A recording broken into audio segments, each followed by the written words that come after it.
Kapil Sharma's Caps Cafe in Canada has come under fire yet again.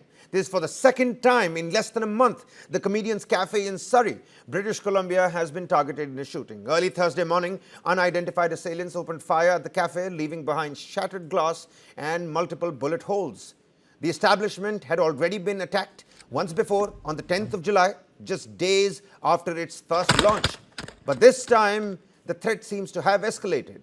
A viral social media post, allegedly by gangster Goldy Dhillon, has claimed responsibility, invoking the name of Lawrence Bishnoi gang. The message, written in Hindi, not only takes credit for the Surrey firing, but also issues a chilling warning of a next action in Mumbai. So far, police have not confirmed the gang's involvement, and the authenticity of the post remains unverified. But the threat has, of course, sparked alarm.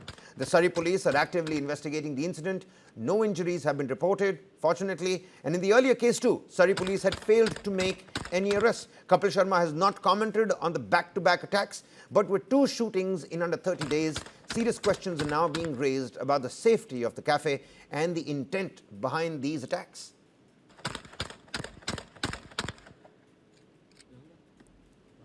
To speak more on this and help us decode the geopolitical angle and, of course, the safety and security of the establishment workers, joining us on the broadcast is Surinder Singh Lalli, advisor to HRD, Government of India, and foreign affairs expert, especially with a keen focus on US and Canada. Very warm welcome to you, sir. Sir, 10th of July is when the first attack took place. No arrests that have been made. What kind of a message does this send to the locals in Surrey as well? I mean, wouldn't these embolden the people who are brandishing guns at cafeterias? Of course, they might want something as a quid pro quo from Kapil Sharma, which might not be happening, but that's a different aspect. What is the Canadian police over there doing really? Shouldn't this be raising eyebrows across all peoples from all communities in Surrey? Thank you, Kabir. It's a pleasure and honor for me to be here. And on behalf of 87% of us Sikhs living in India, I thank you for allowing the likes of us this space, because I don't know what this K narrative is all about. And you said, what does it mean? Kabir, I'd ought to give you an idea of the level of penetration of these K elements into the Canadian polity, into the RCMP, which they call the Mounties, and the Peel Police.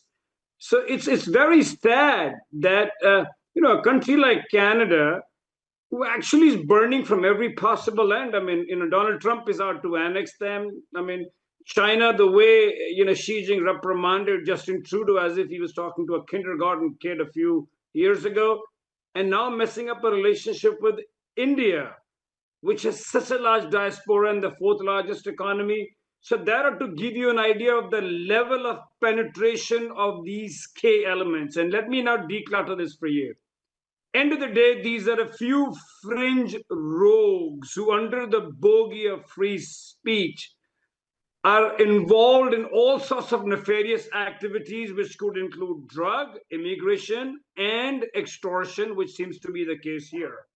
And now what is even more sad is that the Canadian Prime Minister now needs to realize that end of the day, all this mess is happening in their home, on their ground zero. Kapil Sharma's cafe is, end of the day, generating revenue and taxes for the Canadians. So the only issue is that these Johnnies have used the ill-acquired money to fund Canadian politicians. And although I'm not going to castigate each one of them, but for the record, there are over 22 Punjabis in the House right now in the Canadian Parliament. So it's extremely sad that, it's Canada's problem. I don't consider these Cape individuals Indian either, or Sikh, because if they understand Sikhism, they wouldn't do what they're doing. And they're neither Indian because they have Canadian passports. But it's extremely sad from the Canadian point of view. And if Canadians are watching this channel, you need to understand that is it worth for your government to allow these fringe rogues to negotiate? It's Kapil Sharma. Tomorrow it could be, Mr. Lalli, tomorrow it could be anybody who's being held at ransom. In Surrey, across Canada, that's exactly what's been happening. The G7 meet that took place in Canada, Prime Minister Modi meeting up with Mark Carney and explicitly talking about Khalistani support and, of course, anti-India activities that were taking shape and how. with the courage and the emboldened attitude that they were showing as well. So tomorrow, it could be anybody, any Indian, any Sikh community person living in Canada who's going to be held at ransom. It's not just Sikh. Let me tell you, Kabir, there is much more to it. End of the days, these developed economies, which are mostly white, are now not too happy with the way India is rising. So they use these kind of jokers only to try and put India on the back foot. I mean, that's a different discussion for a different day. But look at the way the American president is treating India now. So honestly, with the tariffs, so these are snakes that they brought up in their yard, and you rightly said that it's not that once these people start to extort money and use gun, it's not going to be limited to the Sikhs or the Hindus or even to any other race. This cancer is going to spread, and it has been spreading. So you're absolutely right, but it's the deep states in these countries which initially nourished them. I mean, my heart pains that even for air Ganesh bombing, there is no closure. 329 people died, 84 children, and yet there is no closure to it. It was one of the biggest acts of terrorism before 9/11 happens. No, not to mention that 9/11 is for me no criteria or a benchmark or anything for it. I am pained between two English-speaking large democracies. This is how the Canadians choose to deal the fourth and maybe the third largest economy in the world. Then, Ms. Lalli, are we learning something here? Because, I mean, of course, it pains me equally when I look at something like this. But are we mourning and moving on?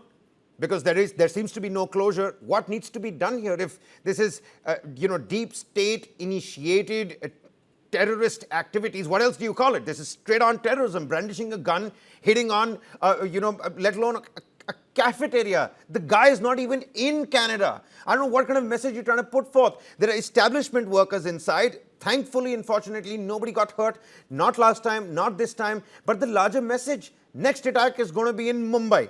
And now Lawrence Bishnoi has come out taking responsibility. Those posts are also not verified on social media, but we've seen how previous warnings have also led to fatalities, in the past. So many of those celebrities that are targeted. The recent BBC documentary on Sidhu Moosewala also does throw light on this whole entire quid pro quo nexus. You don't do one thing for a particular gangster, and the next thing you know, it's the nozzle right on your temple. So, have we learned something? Are we mourning and moving on? Or is this going to continue to go on? No, Kabir, that's a brilliant question. We have learned. I'm going to now open this up. We have learned. Isn't Vladimir Putin coming to India? We're telling the West that your problems are not our problems. We're not going to inherit your problems. You did them. These are your post-Cold War problems. So we are learning. We are not even succumbing to the United States of America. Leave Canada. When I was in America, we used to call it America's backyard. So forget Canada. We're even taking the United States of America head on. So we have learned, because this is not the old India who's going to succumb. And, just because they're whites and they live in ivory towers, excusez-moi, this is a new India. And you want to come into this part of the world, you need us to counter China as a democracy, as an English-speaking country. You need us. So we have already learned. We're standing up for our right, and we're not going to inherit their problems and their wars and be a party to it. If we want to buy gasoline from Russia, if we're going to save $80 billion, we're going to do it. So we've actually learned. You're so rightly saying it.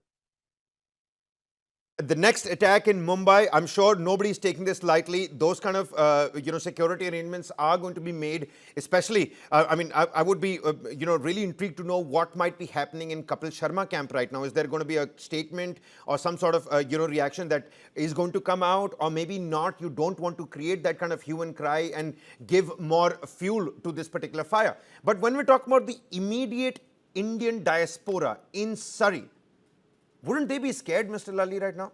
And what is the local representative to the House of Canada doing for them? There's no word. Nobody's coming out. There's no confidence building measure.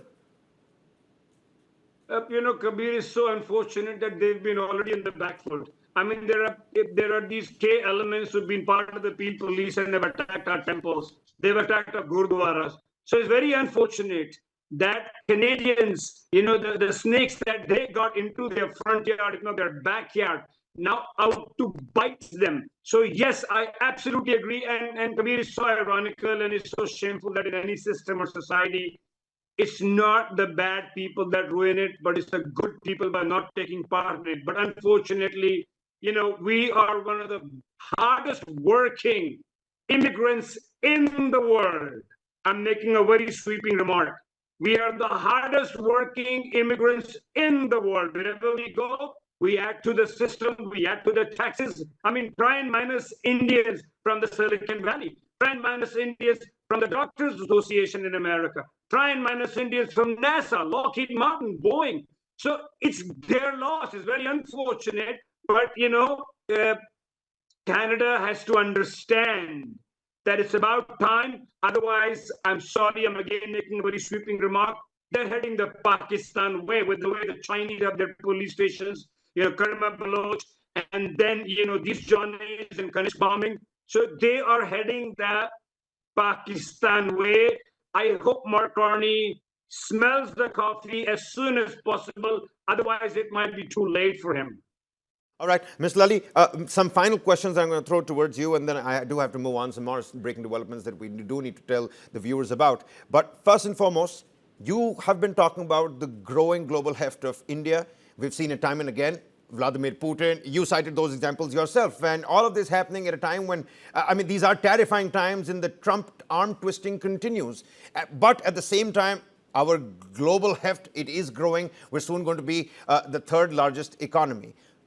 Is it time now that we start wrapping Canada on its knuckles as well? Where do you think this geopolitical partnership between India and Canada is going to go? Because all of these firings and these attack incidents, it's not helping this partnership between these two nations.